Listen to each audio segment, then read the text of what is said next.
Test mic, test mic.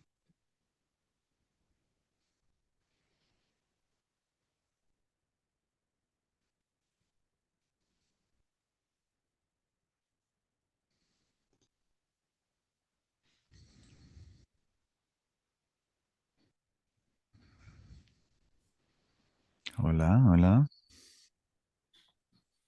Hola a todos. Hello, hello, hola. We are having students enter the classroom as we speak. We'll give it a second. Espero que todos estén bien hoy. Hola, hola. It's nice to see everybody for the first time. We'll get into it in a few seconds here. It is 6:01, but we'll give it another minute. If if at any time you can't hear me, check your speakers. Um, Mention in the comments.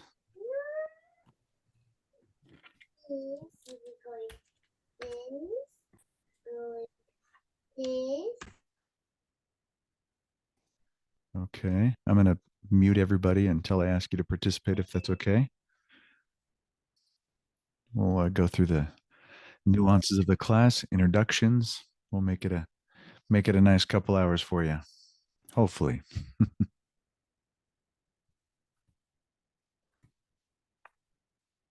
All right. I got some people still chiming in here.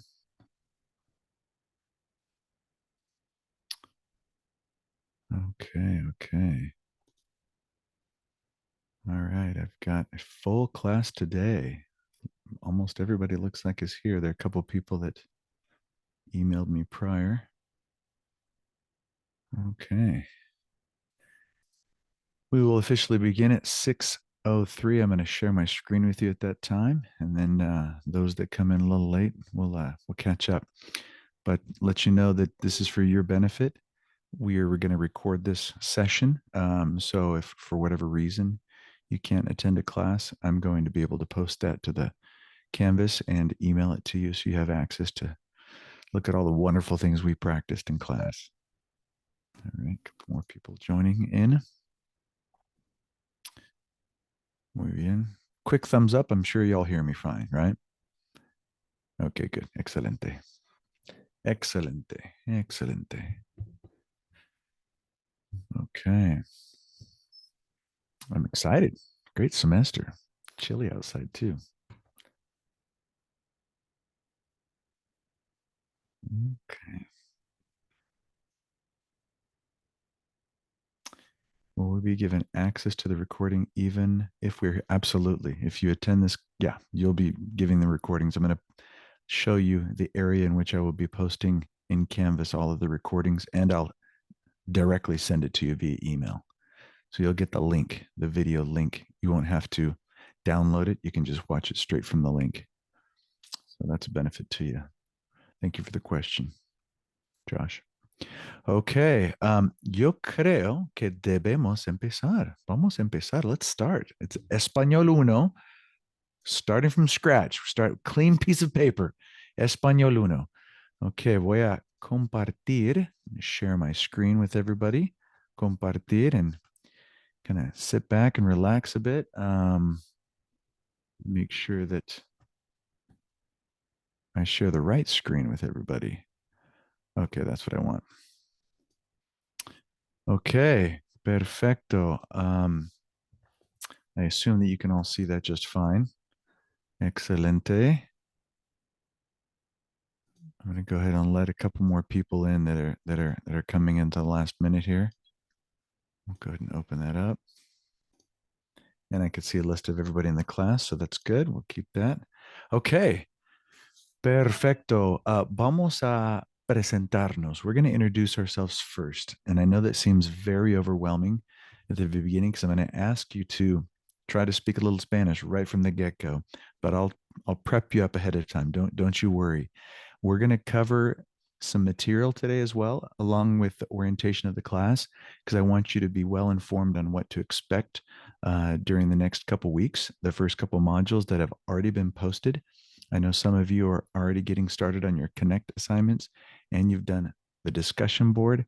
And there are certain things that I want to make sure you're aware of throughout the next semester, throughout your Spanish speaking journey. Hopefully, I will spark an interest to help you become fluent in Espanol. Some of you are here because of a requirement, but I'm wanting to convince you to keep going after this required class.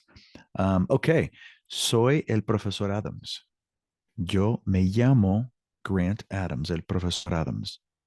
Um, I actually have been teaching Spanish for the past 23 years. I know, hopefully, I look young still, but I'm almost 50. Um, and I enjoy the language. It's been engraved in my. It's not my birth language. I speak English growing up, but from a young age, I learned how to speak Spanish, and I lived outside of the country for a few years, and that's how I became fluent. It was actually my mother that convinced me to come back and go to college. So I decided to study Spanish in college, got my master's degree. That's where I met my beautiful wife. And she's from Spain. She was here on an exchange program and she decided to stick around for forever. So we have a beautiful life here in California. And our main language at home is Espanol. We only speak Spanish. I have three daughters, and it's entirely in Espanol. So, and I teach high school during the day. So I'm a pretty busy guy with Espanol. I probably speak more Spanish in my personal life than English for the past 20 years. So I love it. I love it with a passion. Um, Ahora, I would like to get to know some of you. Now, you can lie about the age. I'm going to ask you to use some language. And if you don't want to disclose your age, just make it up. It's okay. Um, we've got three questions that I'm going to have you attempt to answer. Now, right away, I want to preface that some of you have emailed me and asked me about the way the book is designed, and all of the instructions are in the target language, and it's meant to be that way. And I'll explain why. And I don't want you to feel overwhelmed. Usually, the first chapter, Bienvenidos, is a chapter to get familiar with phrases, expressions, certain descriptions. I mean, we do talk about ABC and the numbers, but we really want to get you in the habit of using the language, even if it's memorized structures. And then eventually you'll start to understand the nuances of the language. So I'm going to show you how to kind of use the textbook to your advantage and not feel overwhelmed. But let's go ahead and take a look at these first three questions. ¿Cómo te llamas? That double L is not a lamas. ¿Cómo te llamas? It's with a Y. And depending on the country, pronunciation can shift. It could be llamas, llamas, and just a simple Y, llamas. Now, the answer, me llamo, translates to my name is, even though that's not what it really is saying. And notice how I put the yo in parentheses there, because the yo is optional. In fact, in real life, it's sort of redundant. You don't really need to say yo. And then yo means I. So I'm actually saying I call myself. That me, it's not me, it's me. And that's I call myself. So it's kind of interesting how it's structured in Spanish. Could I say my name is? Mi nombre es, literally? Yes. But this is the more common phrase. Me llamo Grant or me llamo Adams. My last name, I'm going to use my first name for example purposes. Yo me llamo Grant, or simply me llamo Grant. So try to think about how you would say that, because I'm going to ask you to say it, everybody. Me llamo, and then your name. ¿Cuántos años tienes? ¿Cuántos? Oh, back up to the question. So since me llamo is I call myself, the question actually asks, how, cómo, do you call llamas yourself? Te. Of course, in English, we don't talk like that. So what is your name? My name is so-and-so. ¿Cuántos años tienes? It's very curious. In English, we use are. How old are you? But in Spanish, we don't identify as a number. I am 16. Good to meet you, 16. That's not how you say it. You literally say, I have the number of years. I have 49 years. I have 15 years. ¿Cuántos años tienes? How many years do you have? I have 15 years. I have 50 years. Now, in the textbook, en el libro, el texto, on page 13, if you have that in paper form, on 13, you can also open up the digital vText version through Connect and look at digitally. The numbers 0 through 49 are listed on page 13 in the textbook. If not, Google your number right now as we're waiting for this. I'm going to ask you to say your number. Maybe you're 25, maybe you're 21. ¿Cuántos años tienes? Yo tengo 49. 49. And I'm okay with poor pronunciation. This is day one. We're 10 minutes in. I'm okay if the pronunciation is rough and shaky, and it's okay.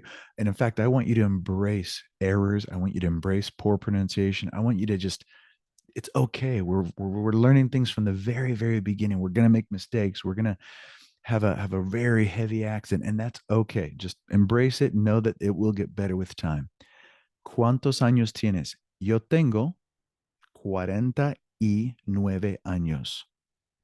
¿Dónde vives? Where do you live? ¿Dónde vives? Where, ¿dónde? The interrogative word where, and then vives. That's the word, the verb to live in a conjugated form for you.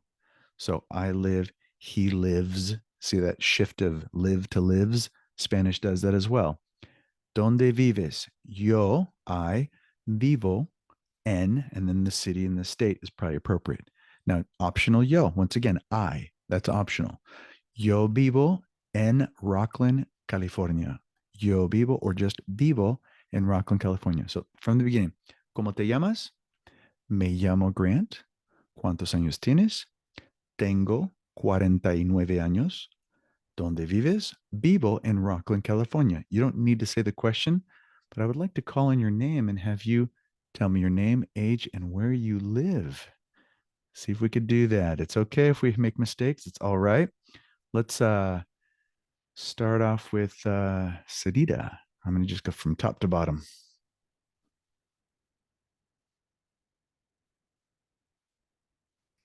Me llamo Cedida, tengo 15 años, vivo en Davis, California. Muchas gracias, Sarita. Muchas gracias. Marisa. Or, yeah, let's. Marisa. Hola, ¿cómo estás? Me llamo es Marisa, yo tengo 29 años y vivo en Sacramento, California. Okay. Mucho gusto, Marisa. Muy bien.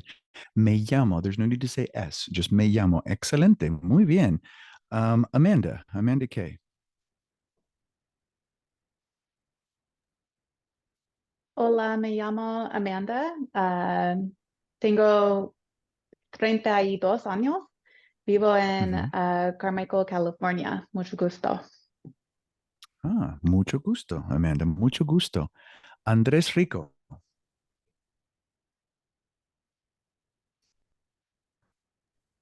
Me llamo Andrés, tengo 18 años y vivo en Sacramento.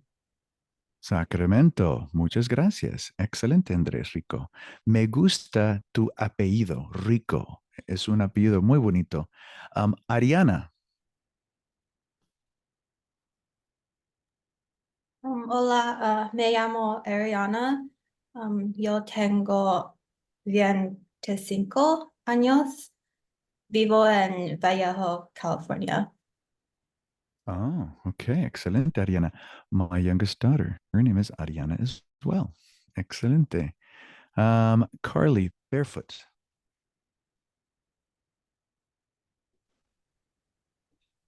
Hola, me llamo Carly. Tengo 34, vivo en Citrus Heights. Okay. Okay. Mucho gusto, Carly. Mucho gusto. Carly. Let's see here. Jack S. Oh, Josh. Josh S. Hola, me llamo Josh Sackheim. Tengo 35 años. Vivo en Sacramento. Okay. Mucho gusto, Josh. Mucho gusto. Mucho gusto is like saying it's a pleasure to meet you. Mucho gusto. Elizabeth Ortiz. Hola, me llamo Elizabeth, tengo 25 años, vivo en Sacramento, California. Okay, mucho gusto, Elizabeth. Ortiz. Muy bien. Carter Gadsden. Me llamo Carter Gadsden. Tengo 19 años. Vivo en Sacramento. Ok, mucho gusto, Carter, mucho gusto. Tiana K. Hola, me llamo Tiana. Tengo 25 años. Vivo en Sacramento. Mucho gusto, Tiana. Mucho gusto. Eliza S. Mucho gusto, me llamo Elizabeth, tengo 43 años, vivo en Sacramento. Muy bien, Elizabeth, ok. Elizabeth. Excelente, mucho gusto, Elizabeth. Shannon Smith. Hola, me llamo Shannon. Tengo 54 años. Vivo en Orangeville. Ok, Orangeville. Yo soy ex estudiante de Casa Roble High School, alma mater. Okay. Haley Davidson. Me llamo Haley, tengo 27 años, vivo en Roseville. Roseville, excelente, muy bien, mucho gusto. Victor N.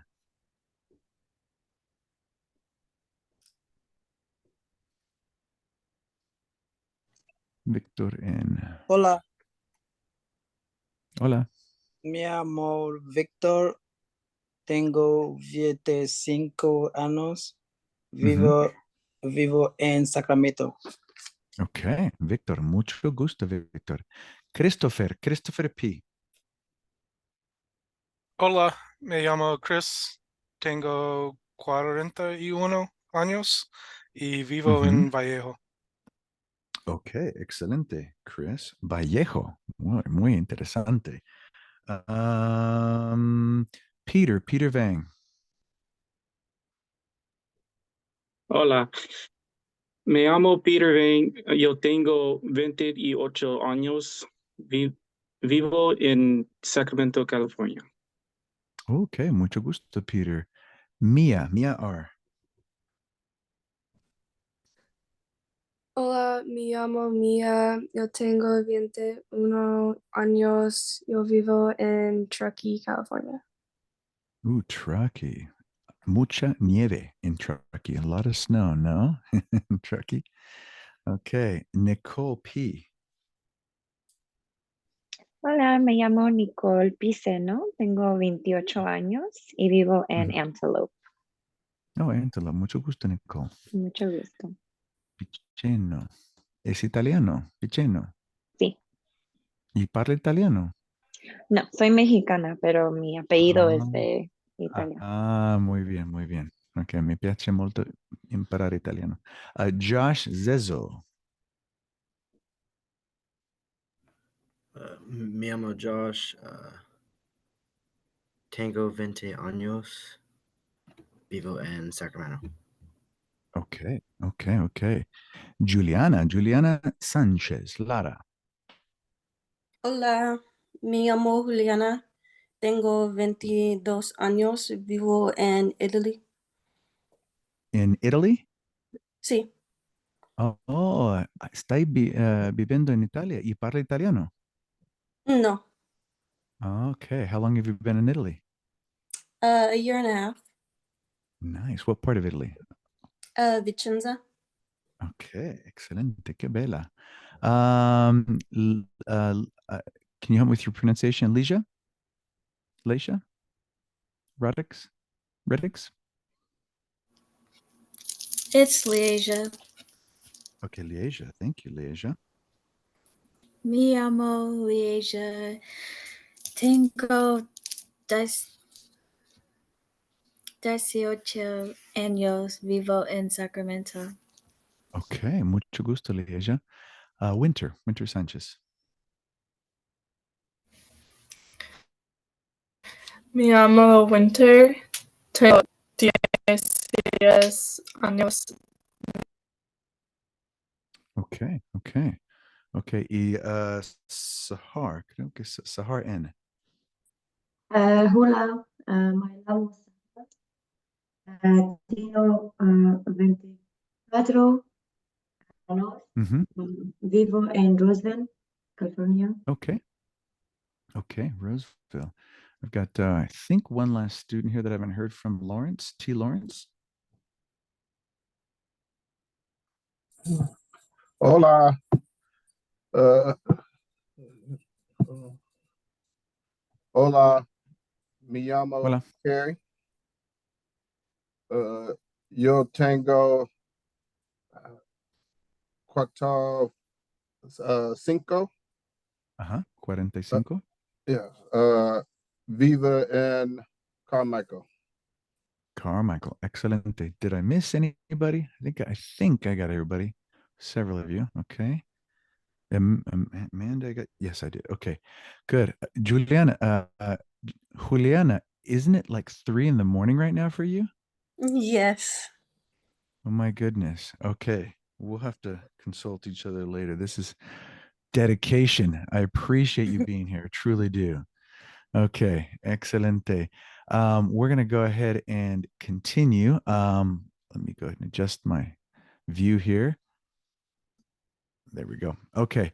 I'm going to talk about the class, the nuances of the class. Hopefully, we have enough time to practice Espanol. And if you have any questions, obviously go ahead and put them in the comment section. Let me see here. Let me get my slideshow back going. Sorry about that. And I'll see if I can, went a little too fast on that. See if I can answer your question in a timely manner. In fact, let me go ahead and adjust something real quickly. Sorry about that. I just lost where I had my lesson. Okay. Okay. And I'm going to shift over here. All right. I don't know where it went, so I'm going to pull up my other backup version. I apologize. I have a backup just in case. I have 2 screens I'm working with. This is the very first time that I've done the 2 screen. And it's very curious. All right, there we go. Okay. So now we're back. This textbook is you don't need a paper textbook. It's always nice to have, but you don't need it because you have an online textbook that actually gives you all the audio to help you with your pronunciation and how it sounds, how the language sounds. And it's purchased with just your online access code, but you could purchase the textbook and it gives you the online access code. So however you wanted to do that. As far as our future classes go, I do know that there are some issues with attending emergencies. We all have families and we're busy, or just tragedy strikes, unfortunately. So you can miss a few. I would change it to a few, up to 3 classes. I'd like you to be here every single week. It's very important. But if you miss more than 3, then I gotta start dropping your grade, because this is a hybrid course. It's not a fully online course. It requires a weekly Zoom lesson. Now, I'd prefer you having your cameras on so I can ask you to participate and we can interact. That's the best way to improve your language, by speaking the language, listening and speaking.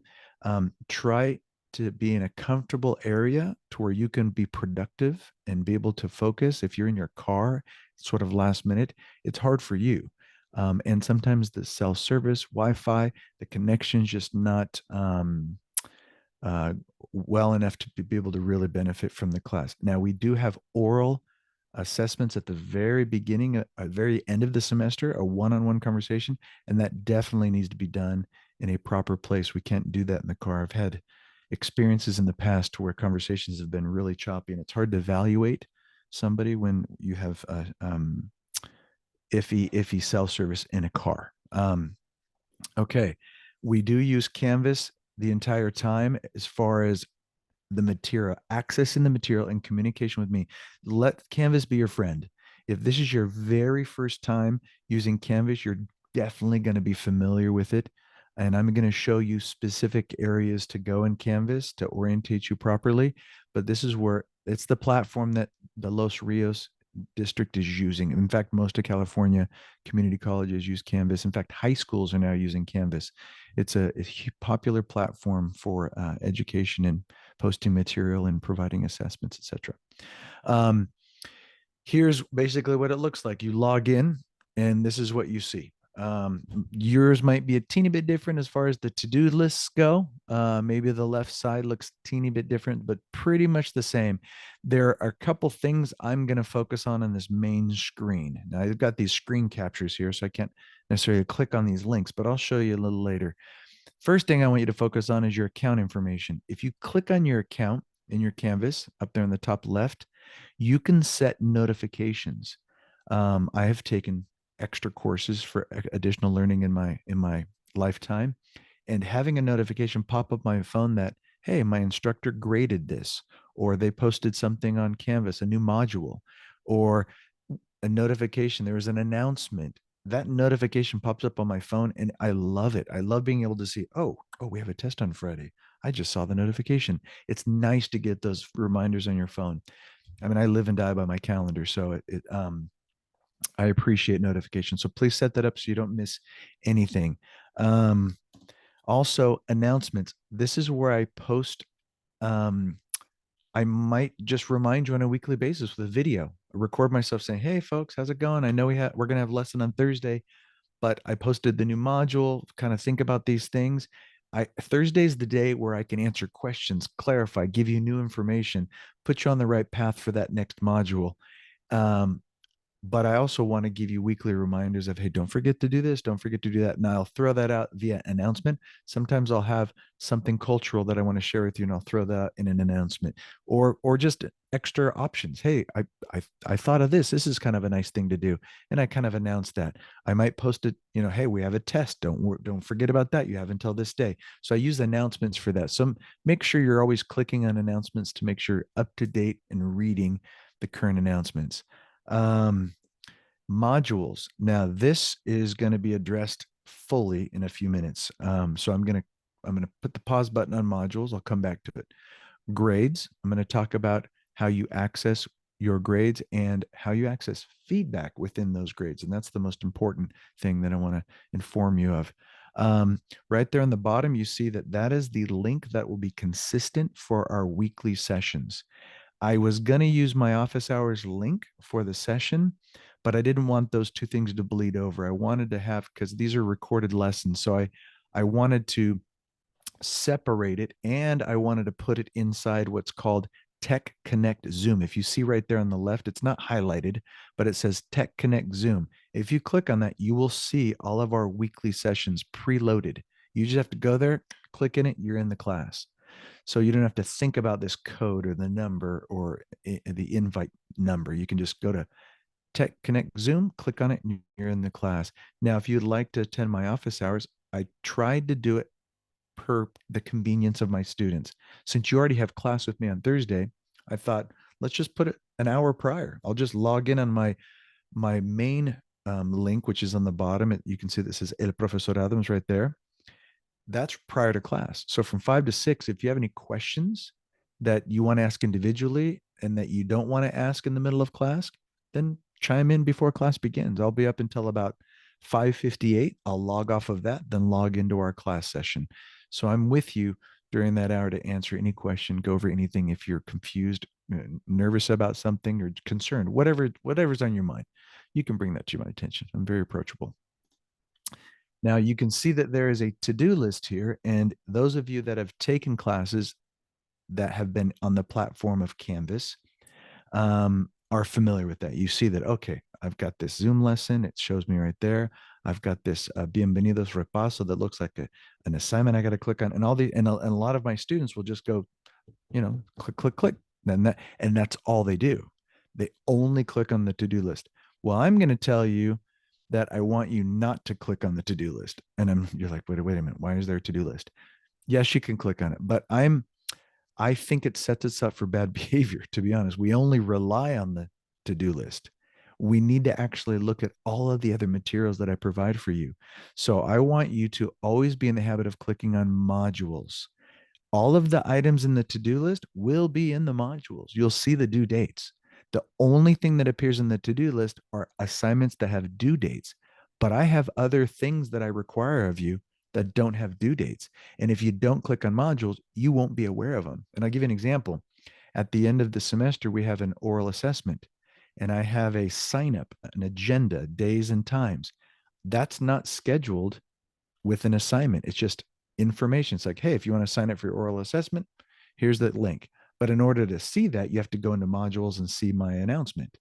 But if you're only used to doing to-do list and you don't go into modules at all, I had 3 students that missed their oral assessment, and I had to give them a failing grade because it's a required task. And they emailed me later and said, why did I fail the class? I said, well, you didn't do your oral assessment. I didn't know anything about it, they said. I said, well, it was clearly stated in 5 back-to-back modules. What do you mean modules? I just did everything on my to-do list. Okay. That's why I want you to do modules. I'm a very big advocate because it's a great place to find the entire list of everything that because I do everything in order. For example, here are these 2 weeks that are assigned. So I've posted module. I like to call it ground zero. This is the first introductory week, but we really get into the meat of things in module 1. So you can see week 1, I consider after this class. So next week, or starting Saturday morning for me is week 1. We're in the introductory week in my mind. So I just go by modules. Module 0, module 01. You can see that I have a welcome message. If you could click on that, sometimes I'll have a video, sometimes I'll just have a pretty picture, but I'll have the things that you need to worry about for that module. Here are our goals. Here are things we're going to focus on. Here's the link to the discussion board. Here are a couple things that it's a 1-page summary of the module. So if I don't have additional instruction there, that's fine. You don't need to click on it, but always click on it just to see, because sometimes I'll have an additional video with additional instruction. This basic, now the top part of it, as you can see here where it says intro to Spanish, I will put, well, right now I have the basics, numbers and pronunciation and vocabulary and the alphabet. And we're going to go through that in just a second here. But if you click on that, there are some additional exercises within that to be able to practice your alphabet, to practice your numbers, exercises, interaction. And that's how we kind of gear up for tests or practice our Spanish, by doing the material. Now, there's no due date on it. No, I don't have a due date. It's just simply material for you to practice before you do any of these other assignments. So I always go down the list, just click on it in order because it's set up to build upon each other. Now you've got this suggested podcast. I'll talk about that in just a second, but I'll go back to it, and it's optional. It's additional material. I always have additional material. You can see in this module, it's just additional instruction that gives you much more information to get you more prepared to do the connect. You notice how these connect assignments are at the very last part of it. Everything above is warming you up to it. Because if I told you to just, hey, I want you to bake me a cake, and you're like, okay, well, I really don't know how to, I'd just do it anyway. Well, I kind of need instructions. I need step by step. That's what everything prior to these connect tasks do. They give you instruction. They help you understand. Our weekly classes do that as well. But if it was a fully online class, you'd want to look at all the material prior to doing your connect tasks. So you do all the material, then you do the connect tasks. You should be able to be ready to do them unassisted. Now you do have your textbook to use, and hopefully you've gone through a little bit of the textbook because there's some exercises that we'll do together in class, but you can also do on your own and try to practice that. So when you do the assignment, it's not foreign to you. It's not completely brand new. You've seen it prior to doing them. So it's always in order. You do the connect and you click directly through. So I don't want you to go into the connect account through VHL Central. I want you to go through Connect. I mean, through Canvas. If you haven't done it yet, the first time you click on one of these links, if you click on connect orientation, it'll ask you to link your account, the account you purchased, with your Canvas. And then it's going to all be in sync from that point on. So don't go into connect separately without going through Canvas because it won't sync your assignments. It won't give you grades. We want to keep that sync going. Let's see here. Okay, nobody's asked a question in the chat, so we're all good. Discussion board. Now, the discussion board is a great way, and actually, I'll talk about that in a second. So this is how each module looks. So go into the modules, just go in order, chronological, step by step, and then you'll be well on pace for success. All right, so if we continue, you can see right here the Connect assignments. This is what your Connect interface probably looks like right now, but you're never going to log into it directly. You're going to access it. So always go through Canvas. I have it set up to where you can do the assignments and you get 3 attempts. You can do it. Oh, I didn't do that great. Let's do it again. So you have 3 attempts to kind of get it right. And then it does have a due date, because if I didn't have any due dates, then a lot of us would just kind of put it off. Due dates really help us become structured. Learning language is about consistency and structure. You have to be consistent. We can't just go to the gym once every 3 months and expect to, be fit. We have to be consistent about our regimen. Our language learning is the same. We got to be consistent. So I do have due dates. If you miss the due date, you can still do it, but every day that it's done after there's a 20% deduction. Some areas need my attention. I had a couple students email me about the score they got on their orientation assignment through Connect. There were 2 things you had to do. You had to record your voice twice to see if your microphone was working, and I need to verify that. So I go into the system, I listen to you and say, oh, they got it, and I'll give you points. So if you do an assignment and you thought you got 100%, but you only have 70%, it's because there are probably a couple of them that are pending my attention that I need to look at, approve, and then give you the point. So know that will rectify, that will update. Now, if I've already corrected everything and you still got a 70%, feel free to come in on office hours and we could talk about what you missed and why you missed it. And be patient with your final score and wait for that to be updated for my eyes. Okay, good. How are we? Good to the time. Grades. This is where you're going to get a snapshot of what your grades are. What I want to point out is this is also where you go to get feedback. And this is where I can really kind of critique your verbal ability. It's hard to do it when I have, 20 plus students in my class. I want to be able to critique you individually. So if you click on grades, you're going to access feedback. How that works is this. I'm going to give you an example. You should see a number next to grades, which is basically the number of assignments that you haven't looked at. Meaning let's say you did a discussion board and I gave you feedback. That number will pop up. Oh, 1. Adams gave you feedback. Adams looked at it. It's corrected. Done. That's to indicate you like, oh, I want to look at that. I want to see what he said. So you click on grades and you're going to get to something that looks like this. You'll see the assignment. And then this is a sample random class, by the way. This is not our specific class. But you can see that there's the assignment. This happens to be a discussion board. Then this happens to be another assignment. There are a couple things. You've got 10 out of 10, 10 out of 10. On the right, it's written feedback. It's like a clipboard. If you were to click on it, a little side window comes out and it shows anything that I might have typed to you, which is fine. But I'd prefer you to do the full view feedback. If you click on this little clipboard here with a rubric, it'll show you the rubric that I have attached that I scored for, so you see the rubric results. I want you to actually click on the assignment itself. When you click on the assignment itself, oh, excuse me, it's not there. Ooh. When you click on the assignment itself, and I don't have a snapshot of it, I apologize. It opens up an entire interface to where you can see all of our interaction if you and I have communicated, but mostly it'll actually show you a video or a voice recording that I posted. And that's the most valuable tool, because when you do your weekly discussion board tasks and you're starting to speak Spanish, I will be critiquing you and giving you that positive feedback. Say, okay, this is what you said. Careful, you said me llamo S. Make sure that S doesn't go with me llamo. And I'll point out the intricacies of what you said and try to help you along the way. It's just to let you know what you did wrong so you can fix it for the next time.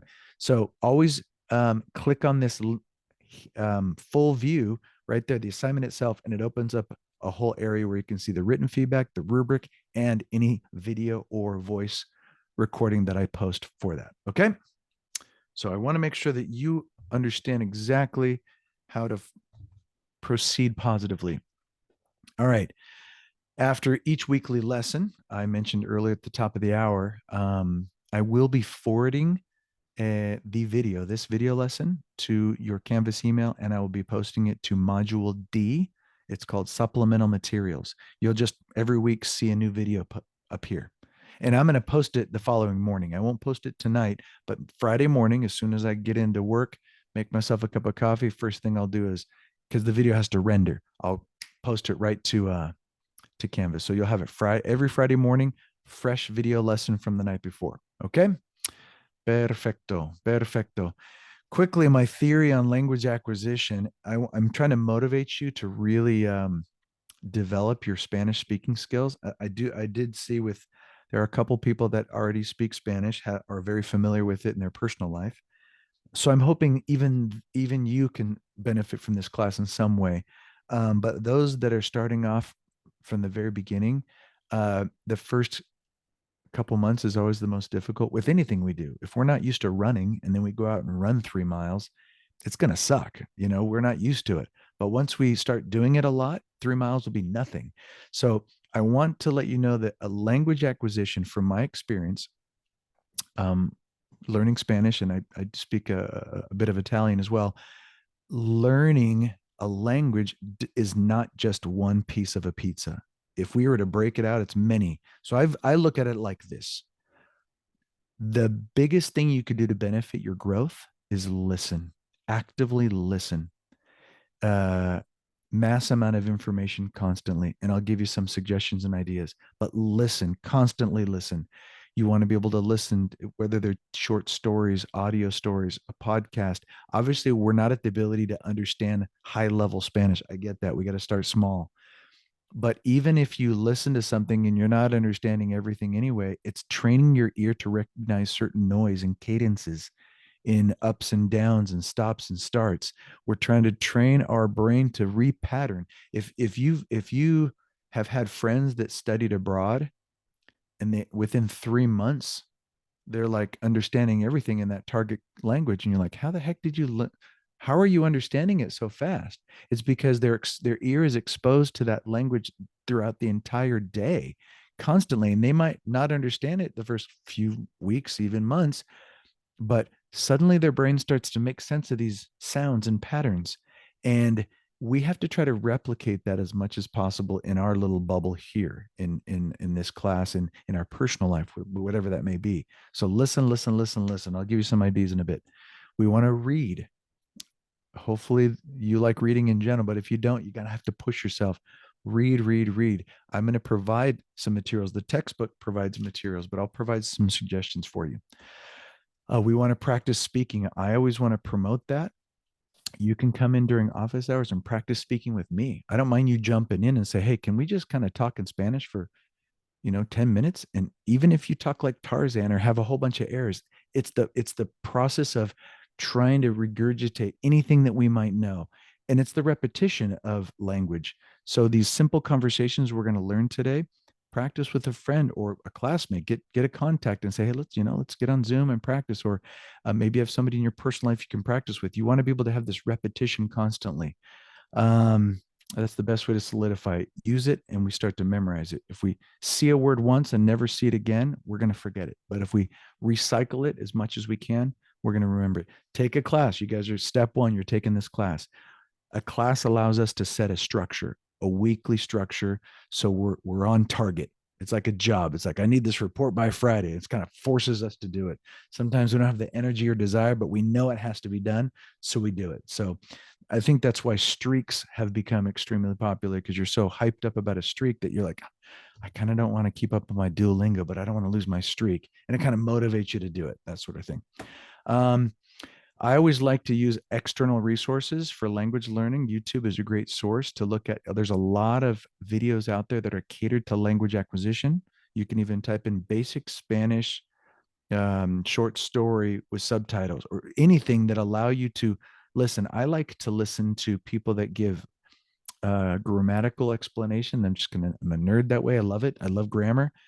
Um, but explain it in the target language. And eventually you'll be able to start by the end of the semester. I'm hoping that you will be able to be comfortable with listening to videos in the target language. And even though you don't understand everything, you get enough to follow along and benefit from it.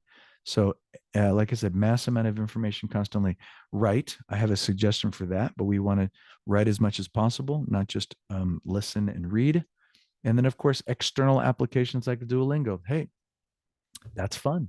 It helps us with vocabulary and grammar on a consistent basis. But we can't, if we think that that's all we need to do to become fluent in a language, we are going to definitely have our heart broken, because that's not going to happen. We need everything in tandem, everything together. Now, I suggest reading and listening at the same time. If you can get a short story for basic language learners in Spanish, for example, and get the audio version, you listen to the pronunciation and read at the same time. When I started learning Italian a while ago, I would listen to the same short story 10 times, and then I'd start highlighting words I didn't understand, and then I'd listen again, and then by the 10th time I was, I can understand most of it now because of that repetition. Okay. Any exposure is good exposure. Mass amount of input constantly. That is my lemma, my motto for you guys. Mass amount of information constantly. Here are some suggestions.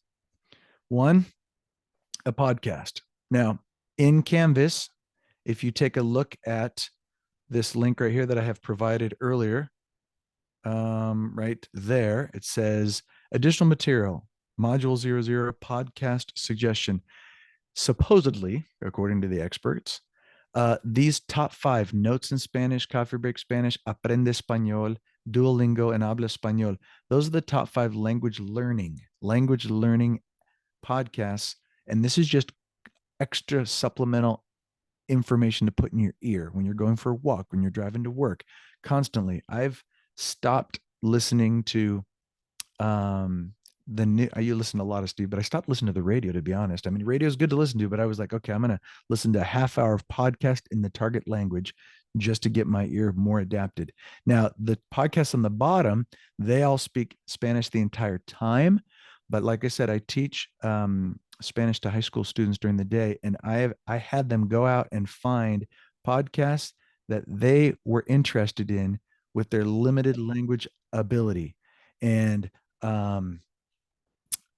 these are the results they found. So you've got a handful of these. Now, if you go into the link in Canvas, all of these little squares you see are links. So you click on it and it goes to that website. But on the top, you can see that there are many different platforms to listen to podcast. I use iTunes podcast on my phone, but some of you have Spotify or Stitcher or whatever you're using.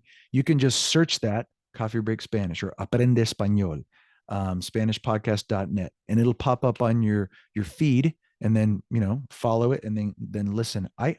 Honestly, I suggest that you start listening to minimum 15 to 20 minutes daily, even if you're not understanding it. You're understanding a word here or there. Like I said, you're training your ear. Be patient with this. You're going to feel like, I'm not getting anywhere. I'm not understanding anything.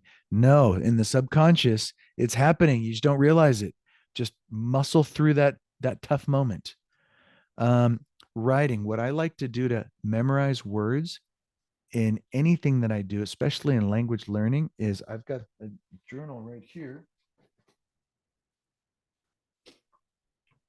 I don't have it with me. It's downstairs. I have a journal.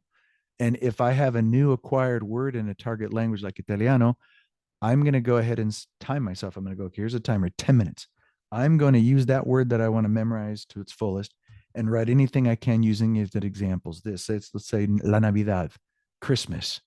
And I'm like, okay, I like Navidad. Navidad's it's a wonderful celebration. I'm with my family on Navidad. I might probably write that word 20 times in my 10-minute process. But if I'm recycling it constantly, writing it, thinking it, writing it, thinking, I bet you 3 months later, I ask you, what's Christmas? Oh, Navidad. And you just retain it from that experience.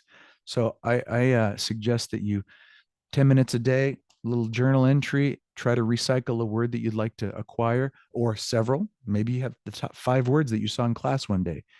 Okay.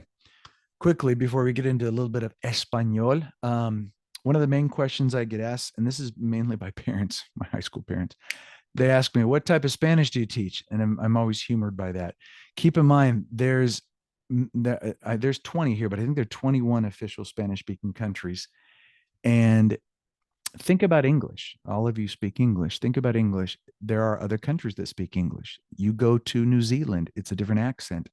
Great Britain, even Ireland, Scotland, and England, break it up. They're all got their separate accents, regional accents even. That doesn't mean one country's better than the other, or vocabulary. Think of words in English. Like if I said a biscuit, I'm thinking of biscuits and gravy, but a Brit might think of cookies. So vocabulary shifting as well. Spanish speaking countries do that also. With any instructor you have, whether they're a native Spanish speaker from birth or whether they're a second language proficient Spanish speaker from years of experience, they're going to come with a background.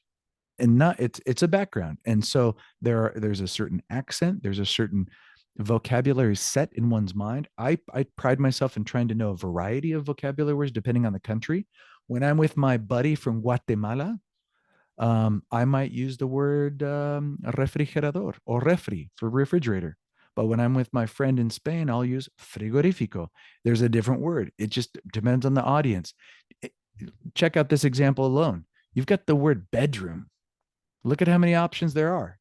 You've got cuarto, habitación, dormitorio, recámara, alcoba. These are different words to say bedroom. Which one's the right one? Well, they're all correct. It's just whatever one you can remember, to be honest. And I learned my Spanish in Central America, but when I met my wife, I started visiting Spain quite a bit. And being married to her and with her for the past several years, my intonation has changed and my vocabulary base has shifted. That doesn't mean that if I say carro or coche, one's better than the other. It is what it is. It's just your experience and background. So there's a vocabulary list in the book. Practice as much as possible. But if you have a friend or family that might say it differently, then you can adopt that. You can embrace that. It's okay. It's okay. Just have an open mind during this process. Okay. Perfecto. Ok, vamos a practicar un poco. Tenemos lo que se llama abecedario, alfabeto, el abecedario. So we're going to go through the alphabet. I'm going to pronunciate the letter and the word that I have set aside for you. You don't have to say it with the mic on, although you can. You can turn your mic on and chime in together, or you can leave your mic off, but just say it out loud.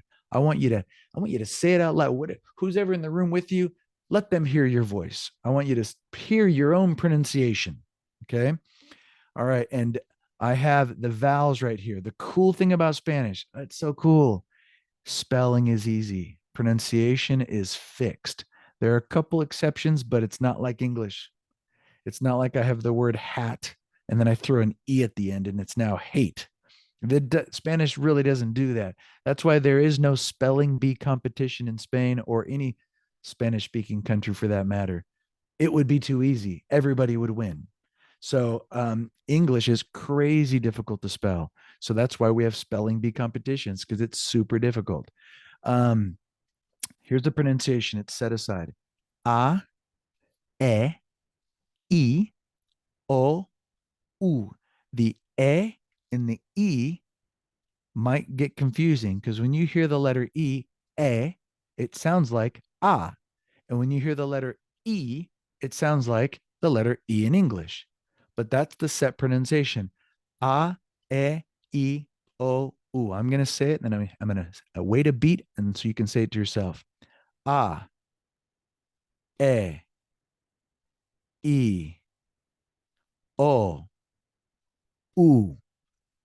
So look at this word above here. You've got a long word here. El. It's abecedario. If I break it down, abecedario. Io. I actually pronounced io. Abecedario. And every vowel has its sound. There is no a, for one vowel like a does. It's a through and through. A, I, O, U. Excelente. Vamos con la primera letra, A. I'm going to say A, animales. Point to you. You say A, animales. And now I'll wait an extra beat because we now got a word in there. Okay, a animales. Here we go. A animales. A animales. Muy bien. I was hoping people would turn on their mic. Excelente. A animales. Okay, a animales. Clase B. Bebé. Bebé. Perfecto. B. Bebé. You notice how there's an accent mark over that E? That's where our voice kind of has a stress to it. Bebé. Bebé. Now, the B is pronounced like a B in English. Bebé. Bebé. Good. Bebé. Excelente. Bebé. Muy bien. Clase. C. Ciencias. Ciencias. Muy bien. Ciencias. Now, if you were to ask my wife to say that word, she would say ciencias. Now, that doesn't mean she has a lisp. It means that in Spain, they pronunciate the CI and the CE as if it were a TH. Now, that S is pronounced like an S. If she did have a lisp, it would sound like this, ciencias. But she doesn't say that. She says ciencias. Now, I don't pronounce my words typically like that because I learned my Spanish originally in Central America, and they don't do that distinction. So even though my accent is shifted a bit similar to my wife's, I still don't do that ciencias. I'm not consistent with it, nor do I even try. And that's okay. So se ciencias, ciencias. Excelente. Let's go to the next one. Okay. Now, by the way, ABC. Se, it can also be a k. So like se as in casa, casa, ciencias, casa, like a K, casa, ciencias, casa. So it takes on a S sound or Z and a ka sound. I probably should have implemented both of them. I'll update this slide to put a ka sound in there later. I have a Okay, quick now this, question before we move yeah. on. Sí, claro que sí, So, una pregunta. for CI, it's pronounced like an S, but if it's just a C, it's like a k sound. Is that what you're getting at? There's some, I'm getting at that there's something called a strong vowel and a weak vowel. So the C changes pronunciation based on the next letter. If the next letter is an I or an E, it sounds like an S or a Z in Spain, or a TH. So it sounds like an S. So we have cena, which is dinner, la cena. We have the number 100, which is the number 100, 100, and then ciencias. But when I put it in front of an A, O, and a U, which are considered strong vowels, Like then I cocina? would say cocina, casa, culo. You can laugh at that because it's a bad word in Mexico, but in Spain, it's a very appropriate word to say. It means butt. Culebra, for example, which is snake, culebra, serpiente. So we've got ciencias, cena, and then we've got the k. So, and the G will do the same thing. I'll mention that when we get to the G. So the C and the G do that shift of pronunciation based on the IE or the other three vowels, weak vowels and strong vowels. Okay. Now, a lot of people have debated this not to be a letter anymore, but we'll say it together. You can say it separately if you want. Se, H separately, or che. A lot of people will still say che, old school. So chicos, everybody, che, chicos. Che, chicos. Perfecto, perfecto, chicos. Bunch of kids. Okay. This is a tough word. It's got a lot of vowels in there. I'm going to say it slowly, but I'm going to expect you to say it after me. De dinosaurios. De De dinosaurios. Muy bien, muy bien. Dinosaurios. It's so cool that all of the vowels have their own sound and it doesn't change. Dinosaurios, audios. It keeps its sound. Au, io, saurios. That's so cool. Okay. Elefante. elefante. Good. Elefante, elefante. Muy bien, elefante, elefante. F, familia. F, familia. Familia. Familia, and this is my linda familia. This is my beautiful wife, 3 daughters, my son-in-law, and my grandson. Yes, I am a abuelo. Yes, a young abuelo. I'm almost 50, so not that young. All right. Excelente. Okay, this is a difficult one. It takes on the letter you say che, like you're coughing up a phlegm.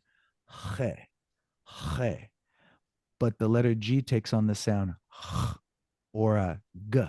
Same thing, that I and the E and the GOU, g. So right here, this would be che gimnasio. Gimnasio. Good. Don't try not to say gimnasio. It's gimnasio. Gimnasio. It's got a it's hard to say. Ge gimnasio. Sounds a lot like Ge German. gimnasio. Sorry. Say that again. It's similar to sounds like German, the train. Oh, yeah, the yeah, it throat. kind of does, right? The throat.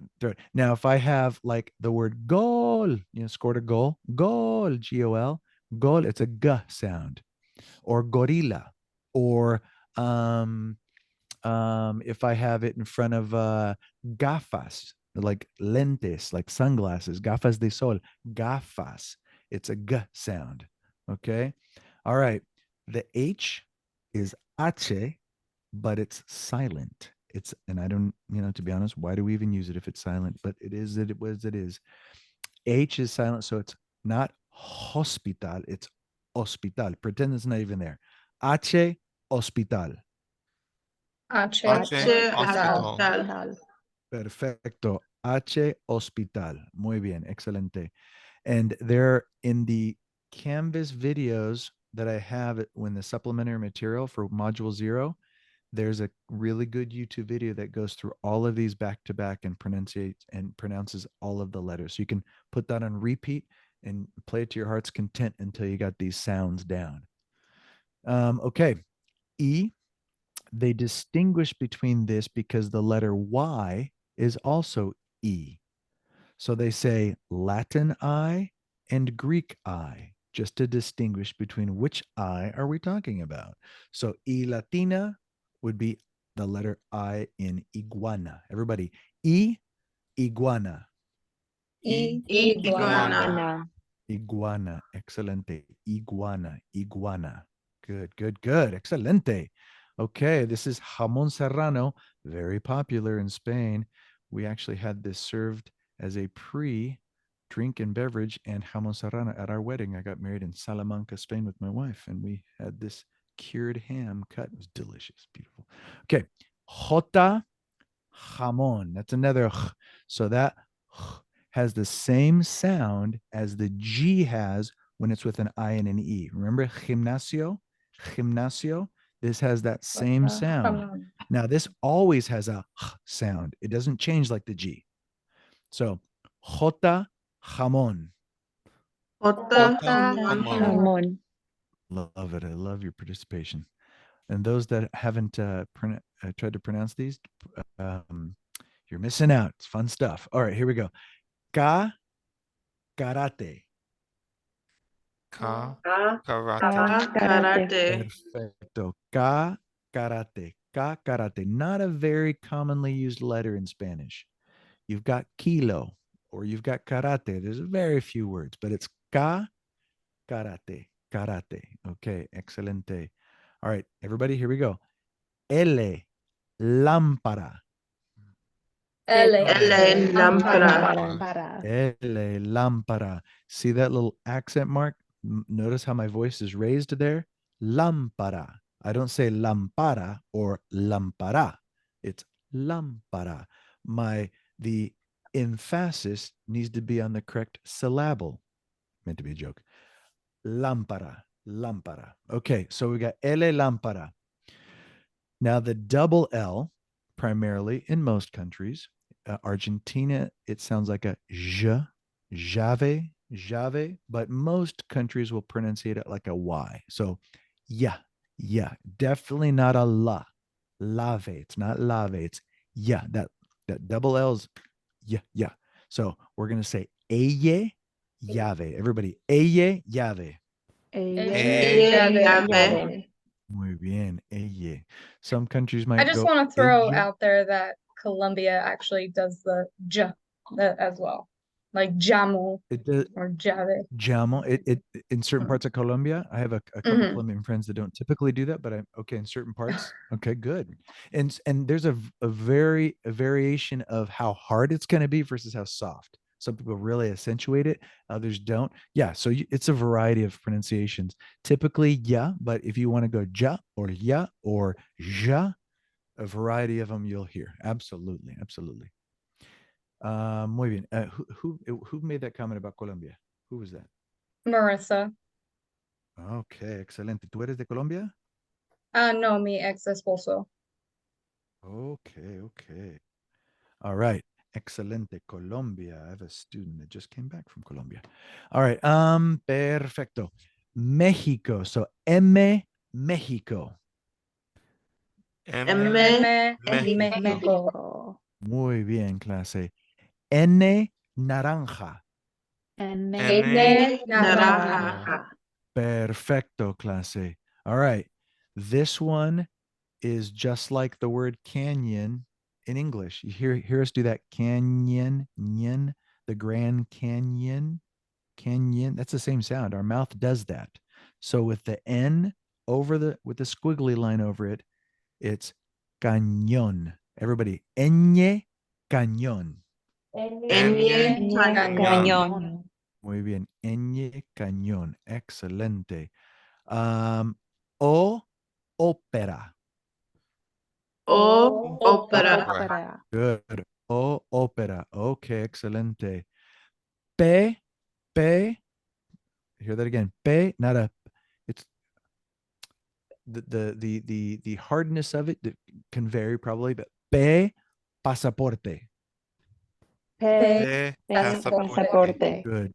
P, pasaporte. Excelente. Pasaporte. Excelente. Excelente. All right. The Q always has its little friend U next to it. So when we combine the two, Q, you get a K sound. Always. It will never be a qua sound. And it's going to be hard for some of you because when we see that QU, we want to go qua, like as in quick, but it's not. It's always going to be a K sound. So, Q queso. Queso. So you might be asking, well, isn't the sound qua, doesn't it exist in Spanish? Like cuánto cuesta? Absolutely. But that's spelled with a C. C-U-E, not a Q. Interesting. Okay. A ver. So we've got the word ere, cero. Now in Spain, they'd say cero, but ere, it's one little flick of the R in your mouth. Ere, cero. Everybody, ere, cero. Cero. Yep. And then, of course, we have our double air and we get the motorcycles out. A lot of us will have a hard time rolling our R's. So it sounds like R carro, R carro. And it's going to be hard. It might come out like R carro. Our tongue has a hard time doing that. So it just requires a little bit of practice. But if you don't master it, that's fine. Just, sometimes in Puerto Rico, you don't even hear it. Puerto Rico, you're not going to get the ra. Okay. R carro. Everybody, R carro. Carro. Okay. S sopa. Sopa. S sopa. Excelente. T tigre. Tigre. Tigre. T tigre. Okay. U unicornio. Unicornio. Unicornio. Good. Excelente. Unicornio. All right. Now this is a controversial letter because, well, Some say it like a B. Yeah. Although I did have a debate with my Chilean friend, most of the Spanish speaking world, and this is taught in universities and college, the B is in boy and the V is in Vegas has the exact same sound, and it all sounds like a B. So technically it would be Be Vegas, not Vegas. Now, if you were to talk to somebody from Chile, like a good friend of mine, Tatiana, in Chile, they do distinguish the sounds. They do use a V very commonly. Vegas, yo voy, Vegas, voy a Vegas. And it's common. So I don't want to disregard it, but most of the Spanish speaking world has that same. In fact, when they're clarifying what letters, a lot of, if you're in Latin America, you'll say B, and they'll say, well, which one? B grande, the big B, or B pequeña, the little b? Which one is it? B grande, B pequeña? Because if we had to ask that question, then they must sound the same. So B grande, B pequeña. Okay. In Spain, they call it ube. This is ube. That's how you say that letter, not B, but that's fine. We'll say B. B Vegas, everybody. B Vegas. Vegas. B Vegas. Excelente. All right. We've got this word not used a lot in Spanish, just like the letter K. It's very, very few words have that. And you can say W, you can say W, which is like saying W, double V, or U, B, doble. Depends on the country. We'll say W, keep it simple. Two U's, W, just like in English. So in whiskey, it's a borrowed word. We're using the word in English, whiskey. So W, whiskey. Whiskey. Like I said, not a lot of words with that because usually they are borrowed from English. Okay. X examen. Examen. Excelente. X examen. Muy bien. X examen. All right. Here we get the distinguished Y, but we'll just say Y yoga. Yoga. Okay. And then the Y takes on a yoga, but like in other countries, probably also in Colombia, as mentioned before, it could have a sound to it. Definitely in Argentina, it's a jo. And I have heard people go jo, like a kind of a j sound, yoga, j yoga, or y yoga. Okay. All right. So, all right, let's go to the next one. Yoga, y, or it's actually, I don't know if we said that. Everybody, y yoga. Yoga. Okay. All right. Seta, zebra. Zebra. La seta is pronounced like an S. Seta, zebra. In Spain, it's pronounced like a TH. So febra. So the CI, CE, and Z all take a TH sound. But we are here in Latin America, we'll say zebra, and you pronounce it however you want based on that. All right. Vamos con los números. Los números. As we can see with the numbers, notice how when we get to 20, 20, it's spelled EI. I with I before E except after C. That whole rule does not apply in Spanish. It's written how you say it. 20, 20. Now, when we have 21 through 30, 29, excuse me, the word is one word. 21, 22, 23, 24. Okay. There we go. 24.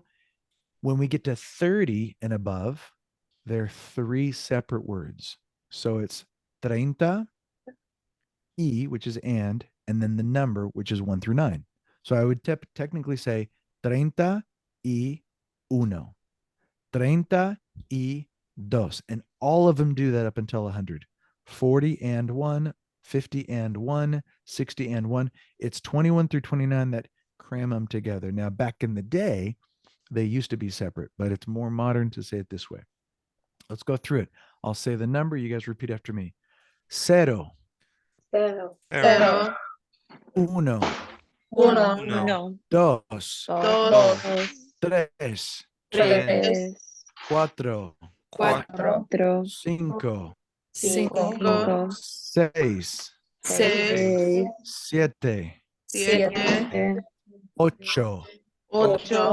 Nueve. 9, 10, 10, 11, 11, 12, 12, 13, 13, 14, 14, 15, 15, 16, 16, 17, 17, 18, 18, 19, 19, 20, 20, 21, 21, 22, 22, 23, 23, 24, 24, 25, 25, 26, 26,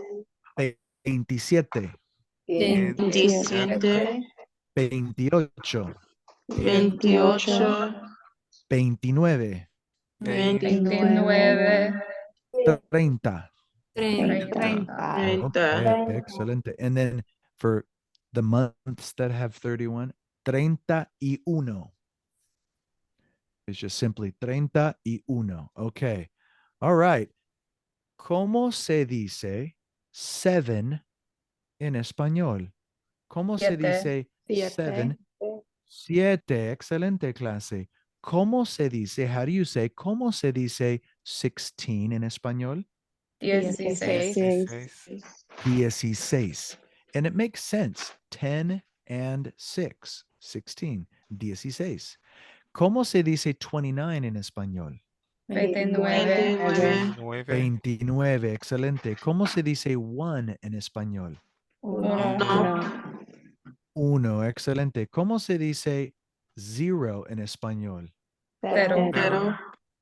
Excelente. 0. ¿Cómo se dice? Oh, that's spelled wrong. I'll fix it in post. That is a typo. There should be an R there. Didn't even realize that. 0. There should be an R there. ¿Cómo se dice 15 en español? 15. 15. Excelente. 15. Okay, this is going to drive me nuts. I just have 2 errors. Okay. Let me go ahead and fix that because I'm going to lose my mind. 15. Let's double check the rest of them. Sorry, I'm a perfectionist. It's like an itch I had to scratch. I apologize. Okay, let's get back to it. Oh no, I'm disclosing the answers. Okay. 0, excelente. ¿Cómo se dice 15? Muy bien. ¿Cómo se dice 21 en español? 21. 21, excelente. ¿Cómo se dice 9 en español? 9. 9, 23 en español. 23. 23, excelente. ¿Cómo se dice 11 en español? 11. 11, 30. 30. 30, excelente. ¿Y cómo se dice 4 en español? 4. 4, ¿cómo se dice 12 en español? 12. ¿Cómo se dice 28 en español? 28. 28, ¿cómo se dice 14 en español? 14. Excelente, 14, ¿cómo se dice 10 en español? 10. 10, 2 en español. 2. 2, 5 en español. 5. 5, excelente, 22 en español. 22. 22, 13 en español. 13. 13, muy bien, clase. Ahora un poco más difícil, los meses. Vamos a repeat. We're going to repeat. Vamos a repetir cada mes, each month. ¿Listos? Ok, clase. Enero, Enero. febrero, Febrero. marzo, Marzo. abril, Abril. mayo, Mayo. junio, Junio. julio, Julio, agosto, agosto, septiembre, septiembre, octubre, octubre, noviembre, noviembre, diciembre. diciembre, It's spelled with an I, D-I, diciembre, not diciembre. A lot of my students will say, because in English, December. Diciembre is with an I. Okay, excelente. Okay, your turn now. ¿Cuándo es tu cumpleaños? When is your birthday? Which, fun fact about the word cumpleaños, that's a compound word.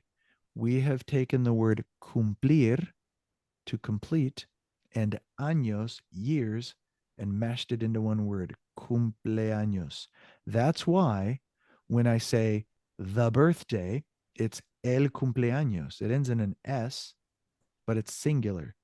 Los cumpleaños, so is the birthdays. I don't say los cumpleañoses. It's every time we have what's called a compound word, we put a masculine singular article on it every single time. We'll talk about articles next week. ¿Cuándo es tu cumpleaños? When is your birthday? In fact, if I say, hey, are you turning 16 tomorrow? I would use the verb cumplir. I would say, hey, ¿cumples años mañana? Do you complete years tomorrow? I'd break it up into two separate words in my question. Very curious. Mi cumpleaños es el blank. You got to pick a number. I put 31 in there.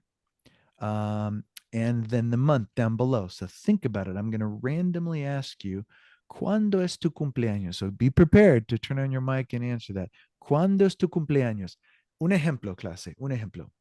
Mi cumpleaños es el 8 de febrero. 8 de febrero. Shannon, ¿cuándo es tu cumpleaños? Mi cumpleaños es el 24 de enero. 24. Oh. 6 días. Ok. Excelente. Andrés, ¿cuándo es tu cumpleaños? Cumpleaños es el 8 de febrero. 8 de febrero. El mismo día de mi cumpleaños. El mismo día, Andrés. Tú y yo tenemos el mismo, el mismo cumpleaños. Ariana, ¿cuándo es tu cumpleaños? Mi cumpleaños es el 7 de agosto. 7 de agosto. Excelente. Mía, ¿cuándo es tu cumpleaños? Mi cumpleaños es el 7 de agosto. Interesante, Ariana y Mía. Wow, qué casualidad. What a coincidence. Juliana Sánchez, Lara, ¿cuándo es tu cumpleaños? Mi cumpleaños es el 26 de diciembre. 26 de diciembre. Ok, el 26 de diciembre. Elisa, ¿cuándo es tu cumpleaños? Oh, Elizabeth. Lo siento, Elizabeth. No, no I problem. just said a little bit of your name. No problem. Mi cumpleaños es el 9 de abril. 9 de abril. Excelente. Amanda, ¿qué? ¿Cuándo es tu cumpleaños? Mi cumpleaños es el 24 de julio. 24 de julio. Peter, ¿cuándo es tu cumpleaños? Mi cumpleaños es el 1 de agosto. Okay. I'm glad you said that. El 1 de agosto. Yes, uno is the correct word for number 1. But there's a very small exception when we're talking about dates and birthdays, especially. When we say 1 of the month, we actually use the ordinal number instead of the cardinal number. I know that we've been using the cardinal number the entire time. 12 of May, 8 of February. In English, we use the ordinal numbers, the 1st, the 2nd, the 3rd, the 8th of February. Like, who had the same birthday? I don't know why I'm forgetting. Oh, Andres, the 8th of February. But in Spanish, we say that the cardinal number, 8 of February. Now, in Spanish, when we say one, we actually have to use el primero. We got to use the word primero, which is the first. So you would say, mi cumpleaños es el primero de agosto. It was agosto, right? El primero de agosto. So if it's the 1st of May, primero de mayo. 1st of December, primero de diciembre. The rest of them, it's just the number. Fun fact that I'm so glad. Más personas voluntarios. I'll take volunteers at this moment. Anybody I'll want go. to chime out there? Okay, excelente. ¿Cuándo es tu cumpleaños? Mi cumpleaños es el 31 de mayo. 31 de mayo. Okay. ¿Otro voluntario? Okay. I keep looking to the right because that's where I have you guys on my separate screen. I'll go next. Tiana, excelente. Mi cumpleaños es el 27 de abril. Muy bien, el 27 de abril. Muy bien, excelente. ¿Alguien más? I'll go. Okay. Okay, two more people. I heard, was that you, Josh, chiming in? I raised that my was hand, Carter. but didn't unmute Okay, my mic well, let's yet. go Josh, Carter, and then I heard another young lady's voice. I think. That was Can't me. remember.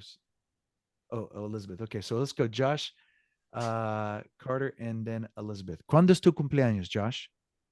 Mi cumpleaños es el 30 mayo. Sorry, de mayo. 30. Muy bien, el 30 de mayo. Carter? Mi cumpleaños es el 4 de diciembre.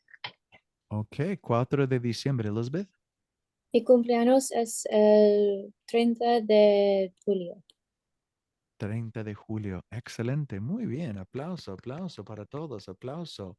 Muy, muy, muy bien. Okay, vamos Someone has a a la question. siguiente. Victor Yes, has a question. Okay. Oh, yes. Go ahead. What was that question? Who had the question? Somebody had There was a their hand up in the. Was that you, Ariana? Who had their hand up? Is that Marisa? No, I That was thought me. it was. That was me. I was gonna say Okay, mine. okay. Oh, Victor, ¿cuándo es tu cumpleaños, Victor? Mi cumpleaños es el 22 de septiembre. 22 de septiembre. Excelente. Muy bien. Yeah, definitely want to include everybody that would love to give it an attempt. I just can't remember how many people I've asked. So that's great. Gracias, Victor. Gracias. Excelente. You want to go, Josh? Zezo? ¿Cuándo es tu cumpleaños? Yeah. Mi cumpleaños es el 18 de mayo. De mayo. Okay. Yeah, de mayo. 18 de mayo. Excelente. Okay, okay. Muy bien. ¿Alguien más? ¿Más? Okay, okay. Perfecto. Vamos a practicar frases. These are just simple expressions that you commit to memory. Expressions that I'd like you to train yourself to say on a daily basis to friends and family that will tolerate you. You know, every morning say hola, buenos dias, just to kind of get used to the sound coming out. And then these phrases you won't have to remember anymore because they'll just be natural. So we've got clase. Repitan, por favor. Hola. Hola. Hola. Hola. Hola. ¿Qué tal? ¿Qué ¿Qué tal? tal? Tal. Hola. Hello. ¿Qué tal? How's it going? ¿Qué tal? It's a very casual way of saying how are you? ¿Qué tal? It's very casual. If you could, I mean, you could say it to a teacher, but ¿qué tal is more for a friend or family. Hola, ¿qué tal? It's very casual. It's not rude. It's just simply casual. Clase. Buenos días. Buenos días. Buenos días. Excelente. Good morning or good day. And that, anybody see that little error there? Everybody see that? I'm going to change it At right the in front of you. sunset. The Enye? Buenos? No, No. the N is fine. I just had my exclamation point upside down. The exclamation point on the left, it should always be upside down, and on the right side up. in Spanish, when we have an exclamation or a question, we put the punctuation at the beginning and upside down. It's very curious, right? So when we have an exclamation, buenos dias, there's an upside down exclamation point. When we have a question, ¿qué tal? Everybody see that upside down question mark? ¿Qué tal? Hola. So they're upside down punctuation. Oh my goodness, really? I must have been on my third glass of wine when I put this together. All these little teeny typos. All right. A ver. Clase, buenas tardes. Buenas tardes. Buenas tardes. Usually when you get to noon and beyond, you start saying good afternoon. Buenas tardes. Buenas tardes. Buenas tardes. Okay, excelente. A ver. Clase, buenas noches. Buenas Buenas noches. noches. Buenas noches. Buenas noches is good evening or good night. It could serve both purposes. Buenas noches. When I give a kiss to my daughter at night and I walk out of her room, I say buenas noches, hija. Or if I say bye to a friend after a meal and it's 10 o'clock and I'm parting my ways, I'll wave and say buenas noches, good evening, good night. It functions equally. Okay. Clase, hasta la vista. Hasta la Hasta la vista. Excelente. Or hasta luego. Clase, repiten, hasta luego. Hasta Hasta luego. luego. I've highlighted hasta luego. I prefer that. Hasta la vista. They both really mean see you later. Hasta luego. Luego literally means later. Until later. Okay. And see you soon. Clase, hasta pronto. Hasta pronto. Pronto literally means soon. Like if I say pronto could be early, soon, see you soon in a very short amount of time. Hasta pronto. Usually within the same day, in fact. If I'm going to see you later, I'll say hasta pronto. Clase, hasta mañana. Hasta mañana. Hasta mañana. Mañana means morning, but it also means tomorrow. Mañana, hasta mañana. It's got that ñ there. Mañana, hasta mañana, hasta mañana. See you tomorrow. Okay, here's a couple other things we can incorporate in our memorized introductions. We have 3 ways of saying, how are you? That cool casual way, ¿qué tal? I included that in there. But then you have ¿cómo estás? And ¿cómo está? Now I have included usted and tú just to show you what it goes with. But in real life, you don't have to say usted and tú. That's optional. In fact, it could be redundant depending on it. Unless I'm with a group of people and I want to point somebody out and say, hey, how are you? Like make sure that I know that you know that I'm pointing at you. Then I could emphasize with the tú. ¿Cómo estás tú? With my finger. ¿Cómo estás tú? But if I walk up to my teacher, I would say, ¿cómo está? And I could say, ¿cómo está usted? That's fine. ¿Cómo está usted, profesor? Or, ¿cómo estás? My friend, family, ¿qué tal? Very casual. Clase, repiten, por favor. ¿Cómo está usted? ¿Cómo estás usted? ¿Cómo estás tú? ¿Cómo estás tú? ¿Qué tal? ¿Qué tal? Now, there's a variety of ways we can respond. Some are more common than others. There might even be more slang ways to do it, but these are kind of general things. Bien, gracias. It's like saying good, thanks. Bien, everybody. Bien, gracias. Bien, gracias. Now, you can say no muy bien or no estoy muy bien. I always like to, no estoy bien, but nobody really ever says, I'm not doing good today. I mean, I guess you could be very serious and say that, but no estoy muy bien means I'm not very good, having a horrible day. Okay, clase, no estoy muy bien. No estoy muy bien. No muy bien, yeah. Clase, regular. Regular. Regular is looks like some, I'm all right. I'm all right. Regular. Nor here nor there. Regular. Clase, ¿qué pasa? ¿Qué ¿Qué pasa? ¿Qué pasa? What's up? That's very casual. What's up? ¿Qué pasa? ¿Qué pasa? ¿Qué hay de nuevo? ¿Qué hay de nuevo? I like that because after I haven't seen somebody for a couple of days, I might ask them, "Hey, ¿qué hay de nuevo? What's new? What is there that's new?" That's what I'm really asking. I is there is or there are. De nuevo is something new, some information. What new is happening to you? And of course, we have a nada, like nothing, very very casual. Clase, nada. Nada. Nada. A lot of my younger students will say nada mucho because they want to say nothing much, but we can't do that in Spanish. We can't directly change nada mucho. It's just nada. ¿Qué pasa? ¿Qué pasa? Nada. ¿Qué hay de nuevo? Nada. Okay, excelente. All right, ¿cómo te llamas y cómo se llama? These are two ways of asking somebody's name. We have this formality. You can kind of see a formality happening. In a lot of languages, there's a formal way of addressing people and an informal way of addressing people. In some languages, it's more than just two, it's 4 or 5. But in Spanish, we have to worry about two primary ways. Now, if you're familiar with, I won't bring it up, but I'll say it, vos, V-O-S, not your voice, but it's another way of saying you in Argentina, some parts of Colombia, in fact, Central America will use it, not in Mexico, and it's another way of saying you, but these are the standard forms. ¿Cómo se llama usted? ¿Cómo te llamas tú? Now, I kept the usted in there. It's formal. You can drop it if you want, if the person knows that you're talking to them. ¿Cómo se llama? And they know. What is your name?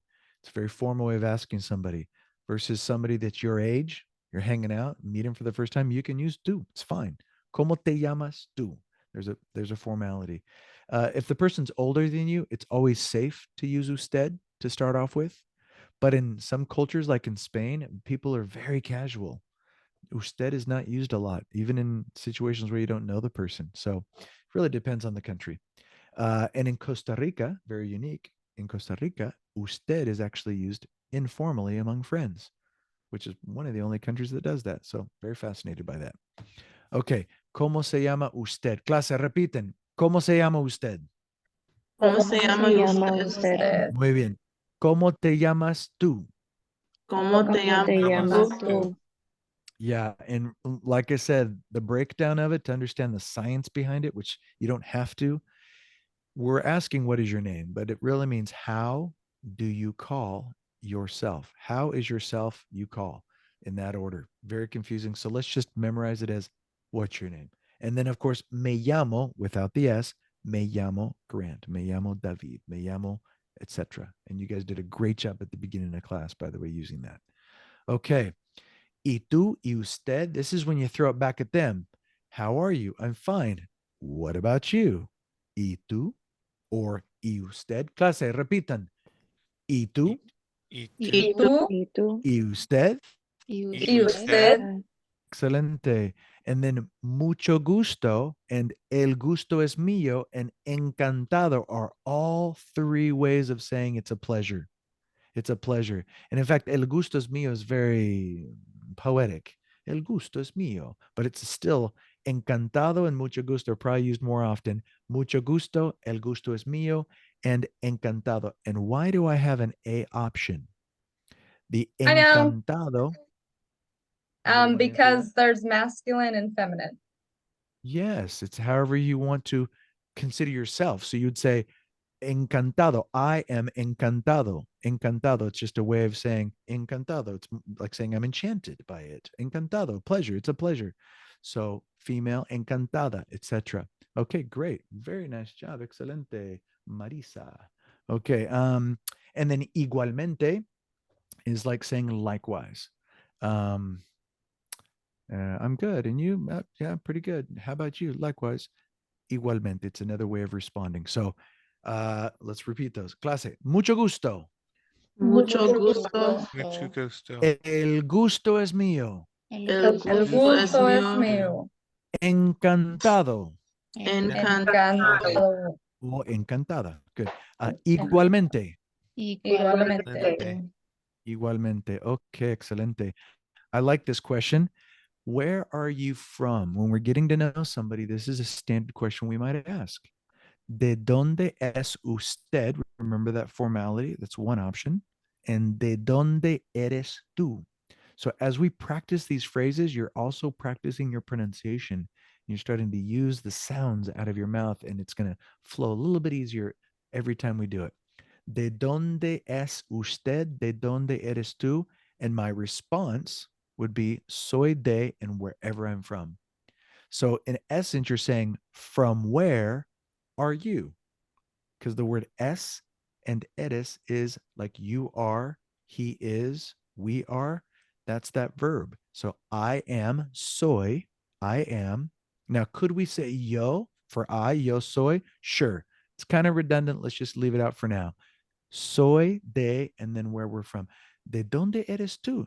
Yo soy de, and you can say I'm from California, I'm from the United States, I'm from Rockland. I mean, you can localize it wherever you want. Depending on if I'm talking to somebody from Greece, I'm not going to say I'm from Rockland, California. That's too specific.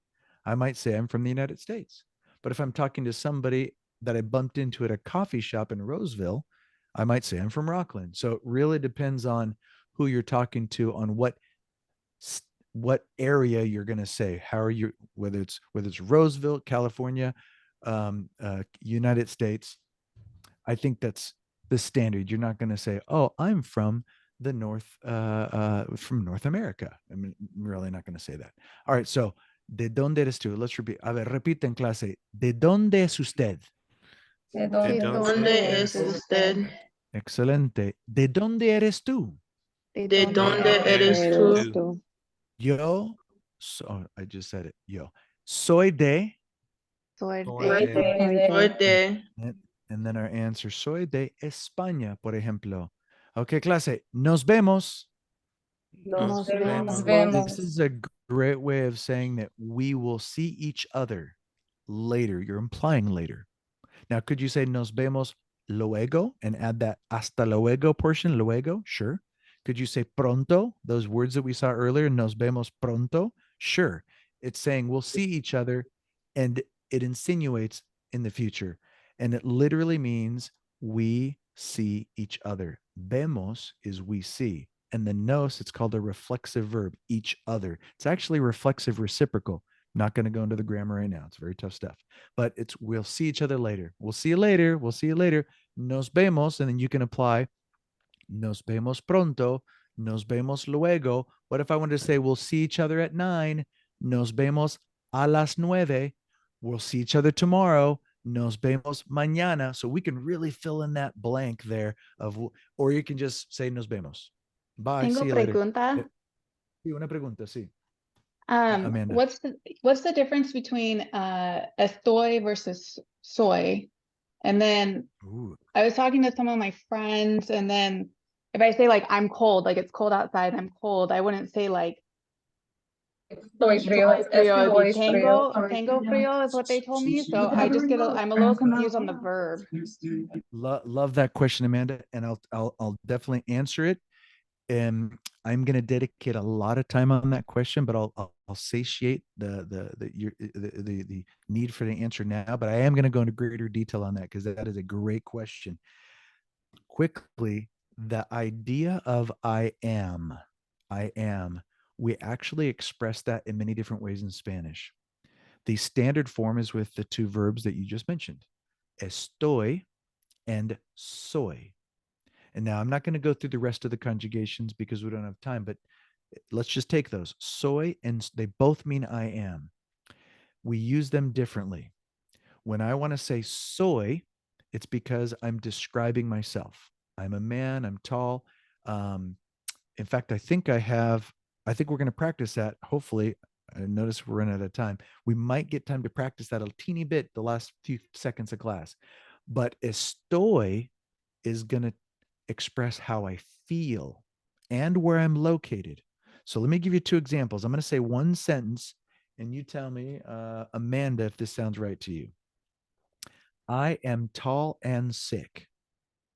If I said it like that, does that sound odd to you? I am tall and sick. Yes. It sounds weird, right? Mm-hmm. Why does that sound weird? Because why is tall and why is sick in the same sentence? What does tall express? Description of myself. Mm-hmm. What does sick express? Kind of how I'm feeling. That is the difference between ser and estar. So I have soy alto, I am tall. Estoy enfermo, I am sick. I always tell my students, how you feel and where you are, always use estar. And then it's ser for a description. I don't have a rhyme for that. But when we're describing like I am tall, I am young, I am a teacher, I am athletic. All of those is soy, soy, soy, soy. I am from, soy de. But estar is I am busy, I'm sick. Now, if I say I'm tired, there are a handful of phrases that unfortunately use a different verb. Remember when I asked you your age and I said, when you say, how old are you? We don't identify as, hey, I'm 16. Good to meet you, 16. We say, I have 16 years. That word tener, which is to have, we use that word in a series of expressions. And I'll rattle off a couple of them. You said, I am cold. We wouldn't say soy or estoy. We would say tengo. It's just another expression. Soy and estoy would be a direct translation. We want to say tengo frío, tengo calor, I'm hot, I'm hungry. So here are a handful of them that do that. I am hot, tengo calor, I am cold, tengo frío, I am hungry, tengo hambre, I am thirsty, tengo sed, I am scared, tengo miedo. Those are like the 5 ones that pop into my head right now. And those all require tener. Tengo, tengo, tengo, tengo. I wish it were like English and easier, but you're just going to have to memorize those separate from the idea behind soy and estoy. Is that a good answer for now? Can we Yes. shelve Thank that you. conversation and we'll jump into great detail on that. I promise you. I promise you we will. Okay, Thank you. excelente. Muy bien. So adios, adios. And then of course, we've got the ciao, which is used in Spanish in some countries. And I'm thinking, let's see here. We've got Juliana, who's probably really tired. She says ciao a lot. Ciao. It's Italiano. Ciao. So, clase, repiten. Adios. Adios. Adios. And ciao is not everybody's going to use it in some countries, but it's a version from Italian. In Italian, it's spelled like that with an IAO. In Spanish, they actually spell it like that. Ciao. Okay, excelente. We've got señor, señorita, señora. This is for Mr., Miss, and Mrs. Those are abbreviations right there. Señor, señorita. Usually, if you're young and single, you are a señorita. Usually, if you're older, a señora. But there's a really difficult line you might cross because if you're older and single, you might want to still be considered as a señorita, but people might consider you as a señora. So there's just some sensitive moments there. So it's a hard, somebody might correct you and say, no, señorita, but really depends. I don't know when that cutoff is. I'm going to say when you hit your 30s and 40s, you might start phasing into the señora. Definitely if you're married, you're señora. So señor, señorita, and señora. Let's go to the next one. Let's see how many I have here because we are running out of time and I want to make sure I get to the textbook. All right, so this last part, le presento o te presento. It's introducing somebody to somebody. I present to you, le is formal. Hey, boss, I present to you Mark. If I say to a friend, te presento, hey, buddy, I present to you Maria. Or I could say, this is Mark, this is Maria. If it's a guy, este es Mark, this is Maria, esta es Maria. I'm going to jump to the next slide instead of repeat. We've got these catchphrases, por favor, muchas gracias, lo siento, de nada, no hay de qué. And I wouldn't stress about memorizing why they say it. Why is it no, I, de, and que? What do these even, those mean separately? I wouldn't even stress about that. Just know that lo sientos, I'm sorry. De nada is you're welcome. No hay de qué is another way of saying you're welcome. Like, don't worry about it. It's okay. It's all right. Muchas gracias. Thank you very much. And then por favor. All right. Now, what I wanted to get into is the textbook is really, really kind of cool. And I'm going to open up my version of it to share it with you.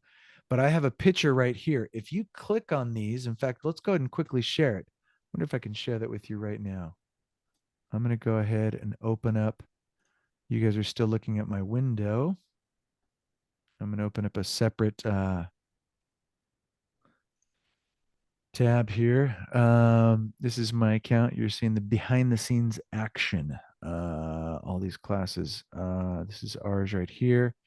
By the way, do you, I mean, you guys are seeing behind, but see this right here? It says assignments to grade. There are a couple of you that have done your Connect assignments, but you've gotten partial credit. It's because I need to review them. I think I already mentioned that earlier, but I get this notification saying, hey, you got to grade these. And so I go in and do that. And then that updates directly in Canvas. So be patient with the process. But if I go into it, take a look at the textbook. So I've got the textbook right here. I got my little, this is the digital textbook that you have access to. Check it out. You can listen to it. Hola. ¿Cómo te llamas? Me llamo Claudia. ¿Y tú? Soy Eloy. Mucho gusto. So they've simulated a conversation. Hola, ¿cómo te llamas? What is your name? Me llamo Claudia. My name is Claudia. And you? ¿Y tú? Soy Eloy. I am Eloy. So instead of saying my name is, he said I am. Remember, he's describing himself as Eloy. Soy Eloy. Mucho gusto. It's a pleasure. Igualmente, likewise. And we can roll through all of those. We can go ahead and, we want to hear just this one. Se llama Eloy Ramírez Obando. We can hear good pronunciation. I recommend going through all these to help you review the vocabulary. Hola. ¿Cómo se llama? So you can see that in the textbook, it goes down. It has several sections, and then you could even fill in the items yourself. You can go ahead and do that. You can go ahead and, in fact, I want to do one last activity on this, and we might call it after that. I got a couple things that I want to do, but the textbook is a really great tool to go and listen. It's got all those links to listen. Now, it also has, we're describing people. We're going to get to that probably next week, so we're not going to have time. And we're going to do that activity as well. You have at the very end a list of vocabulary. Now, those are the numbers that I promised you. That's on page 13 in the text, up to 29. And then we'll talk about articles next week. We'll finish up this conversation. At the end of the chapter, and I'm sorry, it's not here. I have to turn the page. It's going to be right here. There it is. There's a list of all the vocab. So it'll even go through all of them. It'll read them off for you, and you can hear how they're pronounced. Las preguntas y las respuestas. And we're not going to listen to it, but you can have them read them all to you, and you can listen to them. These are all the vocabularies. In Canvas, if you notice that in the module of additional information, I have the link to a Quizlet list. There's a lot of games you could do on Quizlet, and I've incorporated all these words in that Quizlet list so you can have a one-stop shop to practice them. I wanted to get back to this. As we go through the textbook, we can practice it, and I'd like to practice how you would practice in the textbook. ¿Cómo se llama esta persona famosa? What is the person? What is this famous person's name? Or literally it says, how does this famous person call themselves? That literally is what it is. How does this famous person call themselves? Translation, what is the famous person's name? Se llama, they call themselves, he or she calls him or herself. Okay, a ver, número uno, voluntario, ¿cómo se llama esta persona? Last name, but it's Frida. Okay, something. Marisa, ¿cómo se llama? Se llama Frida. I don't know her last name. Frida Kahlo. Excelente. Se llama Frida Kahlo. Now, if you really wanted to be picky, for all you overachievers out there, she's passed away. So technically, I wouldn't say that in the present tense. I would use something that's called the imperfect tense, which we're not even going to talk about. But it sounds like this. Se llamaba Frida Kahlo. Okay, everybody else is still alive, so we can go present tense. A ver, número dos. La colombiana, ¿cómo se llama? Se llama Sofía Vergara. Okay, I heard about two people. I heard Nicole pipe in there. Se llama Sofía Vergara. Now, if I wanted to say she calls herself, we haven't talked about these yet, but does anybody know the pronoun for she? Ella? Or is that? Ella or ella. Ella. So I would say ella se llama Sofía Vergara, or just se llama Sofía Vergara. Good. ¿Cómo se llama él? ¿Cómo se llama número tres? ¿Cómo se llama la persona número 3? Se llama... Yo no sé. Yo no sé. Lin-Manuel Miranda in Hamlet and many other things after that. El futbolista de Argentina, ¿cómo se llama él? ¿Cómo se llama el jugador de fútbol número 4?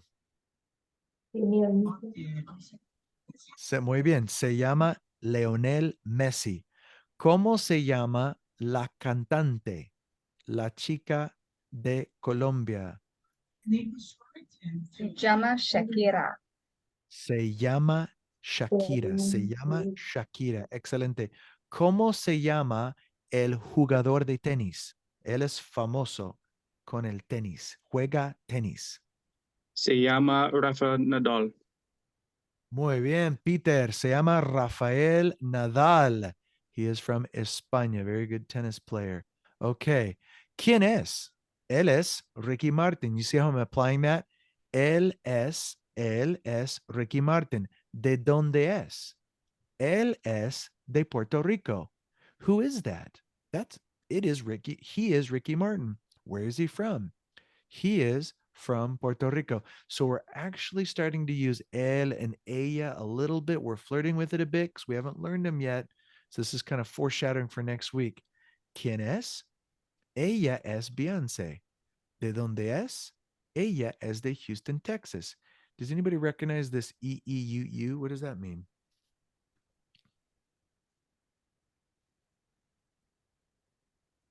Is it Estados Unidos?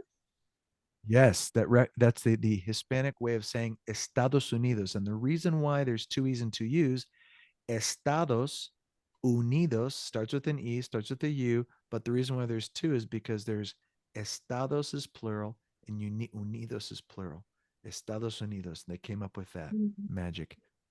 And okay, I thought I had another question pending. Okay, one last. Oh, actually, you know what? I don't think we have time, and we didn't even get a break. I apologize. We just muscled right through this. I want to really spend a little bit more time on this. I don't want to rush it, but where you're getting into descriptions, and just like we had now, you at this point you might be feeling like there's a lot of vocab being thrown at you, but thus far we've only gone through numbers, letters, and some introductory words, phrases. How are you? Good morning, etc. You'll start to slowly see that we're going to try to use this word es and tiene, not fully conjugated, just in these specific ways, like he is this or he has this. That's what those mean, is and has. So if I were to say Robert is thin, I would say Roberto es delgado. If I were to say that Mr. Rosales has a mustache, I would say el señor Rosales tiene el bigote or un bigote. I can use the or un. And we're going to talk about those articles next week along with these descriptions.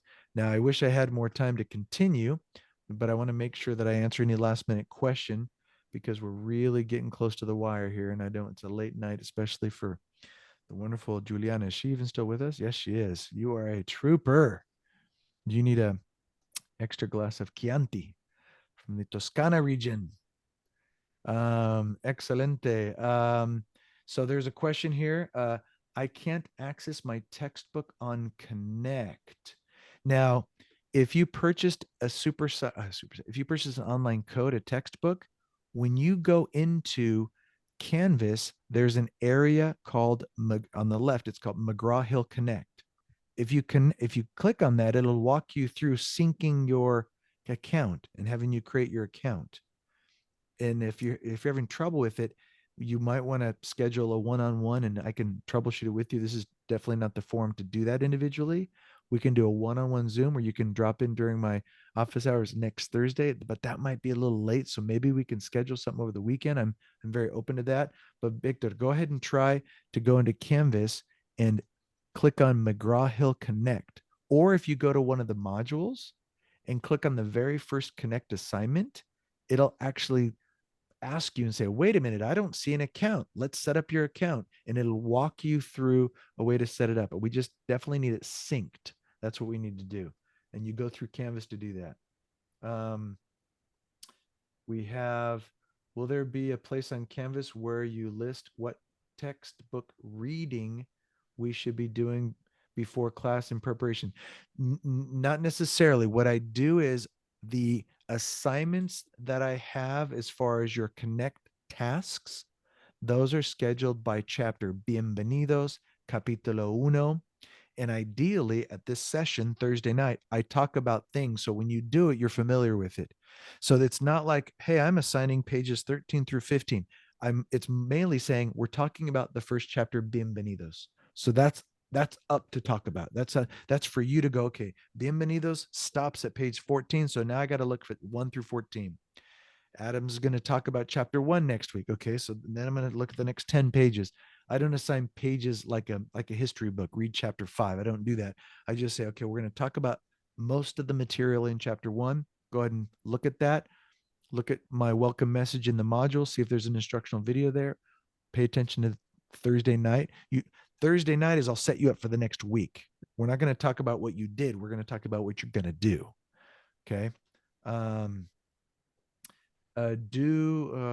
on. Let me get rid of my chat needs to be, get rid of that. Okay. So chat is, do we have a smart book feature? I can't figure it out. If you have any classes, are you talking about the digital book?